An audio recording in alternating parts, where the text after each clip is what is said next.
social మీడియాలో వచ్చినటువంటి నరేంద్రనాథ్ చౌదరి మాట్లాడినటువంటి మాటలు నేను పత్రికా విలేకరులకు చూపానని, ఆ వీడియో మార్ఫింగ్ అని, మరి పట్టణ తెలుగుదేశం అధ్యక్షులు పఠాన్ ఖాన్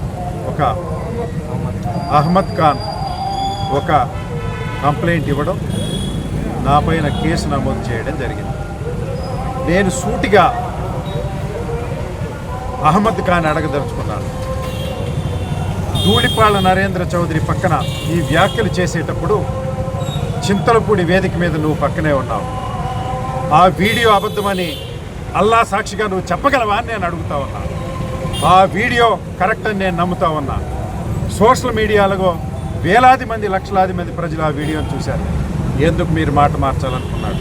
పోలీస్ స్టేషన్లో 2-3 గంటల పాటు జరిగిన విచారణ మరి అనైతికంగా ఉందని, మీరు చేసినటువంటి వ్యాఖ్యలు, మీరు మీ పార్టీ వారు రికార్డ్ చేసి వదిలినటువంటి వీడియోలు, ఇక్కడ ఉన్నటువంటి మీడియా సాక్షిగా మీరు రికార్డ్ చేసినటువంటి వీడియోలు నేను మార్ఫింగ్ చేశానని చెప్పడం, బోడుగుండుకి మోచేతికి ముడివేయడం తప్ప దీనిలో ఏమీ లేదని, ఈ అధికారాలు శాశ్వతం కాదని